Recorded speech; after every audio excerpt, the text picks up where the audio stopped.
Federal సిస్టంలో ప్రజాస్వామిక భారతదేశంలో ఎవరు ఎక్కడికైనా పోవచ్చు, ఎవరు ఎక్కడైనా కూడా రాజకీయాల్లో ఉండొచ్చు. కానీ ఆ ప్రాంత ప్రజలను అవమానపరుస్తూ ఆ ప్రాంత ప్రజల యొక్క ఆకాంక్షకు వ్యతిరేకంగా పోరాడి తెలంగాణ పట్ల పూర్తిగా చులకన భావంతో మాట్లాడి తెలంగాణ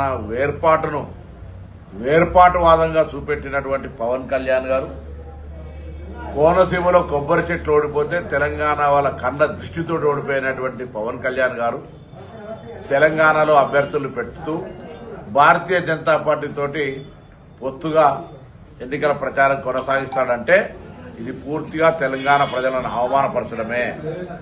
తెలంగాణ ప్రజలను కళ్ళు అంత దృష్టితోటి కోనసీమ కొబ్బరి చెట్లు ఎండిపోయినాయని మాట్లాడిన వ్యక్తి, అటువంటి వ్యక్తితోటి భారతీయ జనతా పార్టీ ఏ విధంగా పొత్తు పెట్టుకుంటుందో చెప్పాల్సిన అవసరం ఉంది.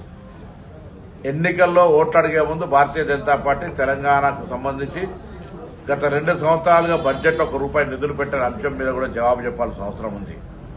ఇలా ఏం మాట్లాడకుండా మీరు తెలంగాణ వ్యతిరేకులుగా తెలంగాణ విభజనను ప్రధానమంత్రి స్వయంగా పార్లమెంటులో విమర్శించినటువంటి సందర్భంలో ఈరోజు మీరు మరి జనసేనతో తెలంగాణ వ్యతిరేక పార్టీతోటి పొత్తు పెట్టుకుంటే తెలంగాణ ఉద్యమకారులు, తెలంగాణ ప్రజలు, తెలంగాణ ఆకాంక్షకు పోరాడిన ఉద్యోగ సంఘాలు, కుల సంఘాలు అందరూ ఒక్కసారి భారతీయ జనతా పార్టీ వైఖరిని గమనించాలి.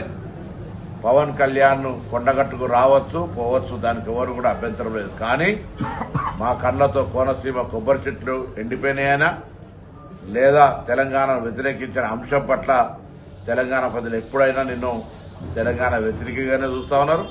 ఈరోజు ఇక్కడ ఈ ప్రాంత ప్రజలను మోసం చేసే ప్రయత్నం భారతీయ జనతా పార్టీతో కలిసి చేస్తే ఊరుకోమనే మాట తెలియదు.